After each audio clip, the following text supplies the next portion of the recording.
تو आज सुना है कि गुजरांवाला में लॉन्ग मार्च अपना पूरा दिन स्पेंड करेगा। तो गुजरांवाला के शहरी तो ना सिर्फ बहुत अक्ल और शऊर रखते हैं बल्कि जज्बा भी रखते हैं और सियासी दानिश भी है उनको। तो गुजरांवाला के शहरियों को मैं ये ज़रूर कहूँगी कि जो घंटा घर है उनका वहाँ पर, उस पे ज़रा जो घंटा घर पे घड़ी लगी हुई है उसकी ज़रा हिफाजत करें, क्योंकि घड़ी चोर जो है वो गुजरांवाला में फिर रहा है। दूसरी ये वजह है कि अब ये अभी भी वही इस्टेब्लिशमेंट ढूंढ रहा है जो इसके हाथ बन जाए, जो इसके आंखें बन जाएं, जो इसके नाक बन जाएं, जो इसके कान बन जाएं। और अवाम को इस बात का पता है, इसलिए आप देखें कि लॉन्ग मार्च आज कितने 5 दिन हो गए हैं शायद लॉन्ग मार्च को। 5 दिन में वो जो पार्ट टाइम लॉन्ग मार्च है उसको पार्ट टाइम लॉन्ग मार्च कहना चाहिए। खाना खा के दोपहर का ये घर से निकलते हैं लाहौर से और फिर शाम की चाय पीने के लिए घर वापस चले जाते हैं। तो ये जो पार्ट टाइम लॉन्ग मार्च है ये 2 दिन में 2 घंटों में खत्म हो जाता है। हर 10 मील के बाद ये वापस लाहौर आ जाते हैं। और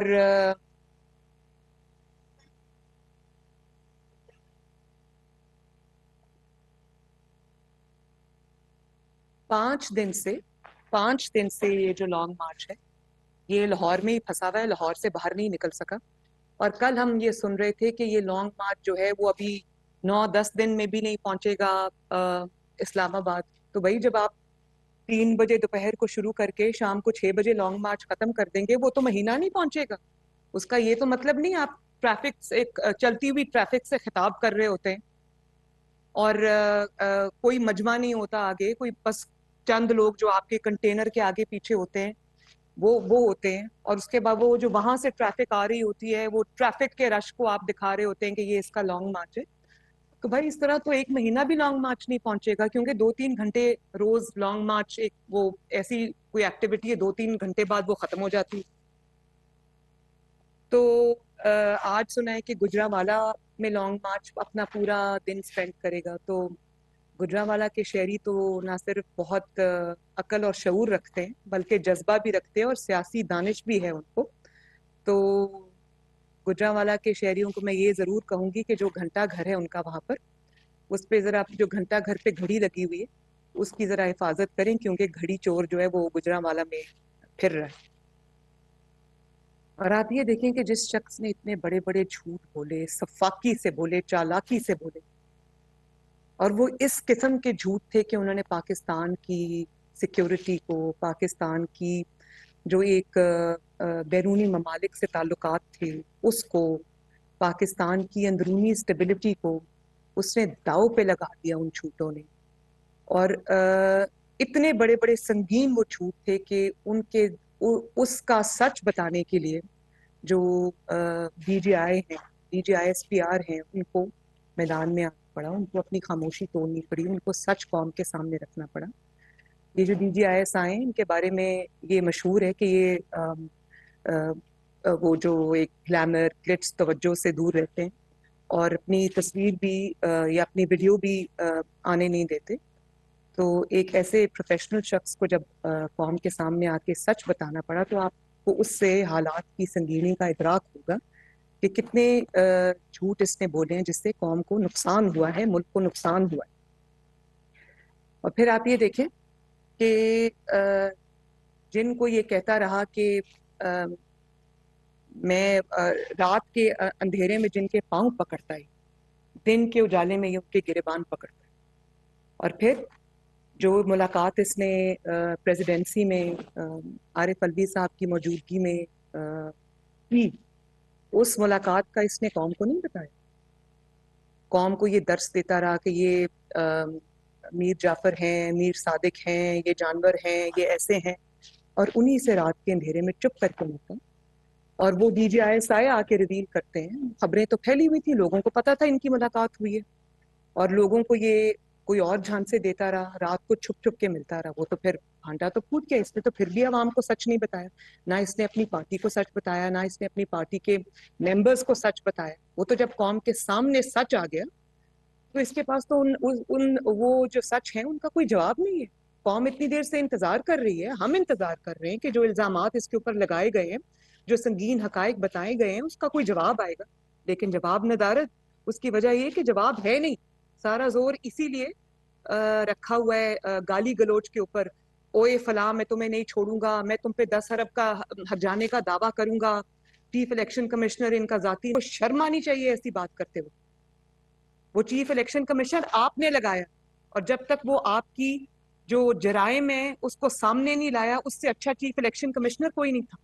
اور آج جب اس نے حقائق, اس نے کوئی کہانیاں نہیں گھڑی تمہاری طرح, کوئی اقامہ پر نااہلی نہیں ہوئی, آج اس نے حقائق قوم کے سامنے رکھے ہیں کہ تم نے یہ چوری کی ہے, تم نے منی لانڈرنگ کی ہے, تم نے توشہ خانہ کا مال لوٹا ہے.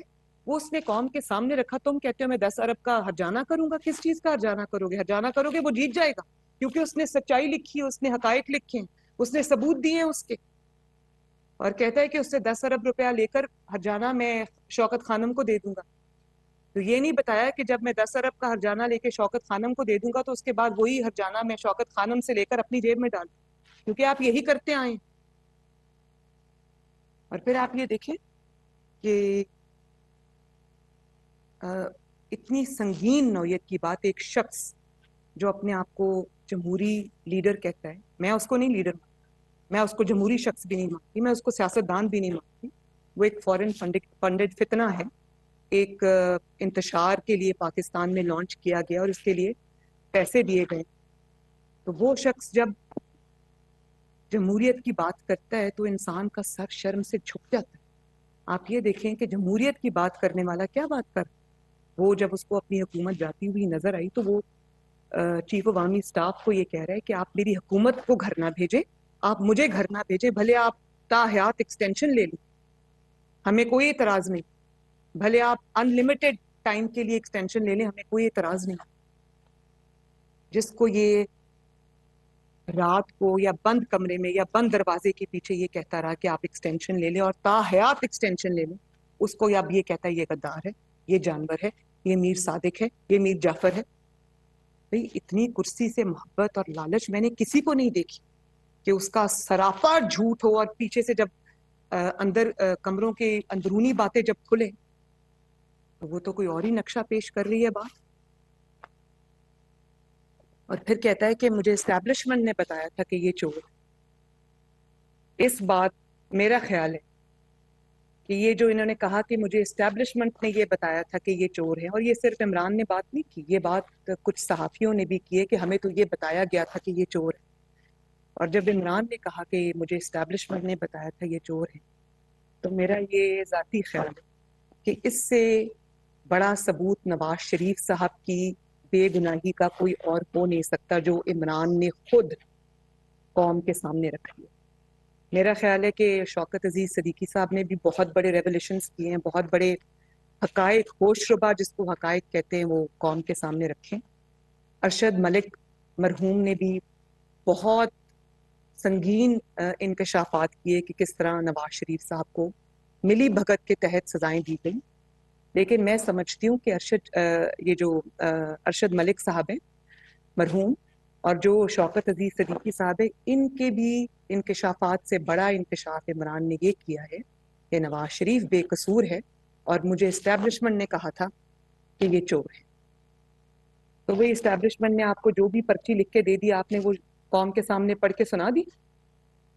تبھی جب آج میرا اپیل چل رہی تھی یہ پیناما والی اسلام آباد ہائی کورٹ میں, تو ججز بار بار ریپیٹڈلی ثبوت مانگتے رہے نیب سے. تو کبھی نیب کو کرونا ہو گیا تھا, کبھی نیب وہ کہہ رہے تھے کہ ہمارا سینس آف ٹیسٹ اور اسمیل چلا گیا ہے, کبھی وہ کہتے تھے کہ جی ہمیں تکلیف ہے, ہم سے اٹھا نہیں جاتا, اور بار بار وہ وکلاء کو بدلتے تھے, اور اسی آڑ میں یہ مہینے کی جو ڈیلے ہے وہ ایڈجرنمنٹس جو ہیں وہ لے لیتے تھے. تو آج مجھے سمجھ آ رہی ہے کہ وہ ثبوت کیوں نہیں تھا. وہ ثبوت اس لیے نہیں تھا کہ ان کو پرچی پہ کسی نے لکھ کے دے دیا یہ چور ہیں, یہ پیچھے یہ شروع ہو گیا. تو ایسے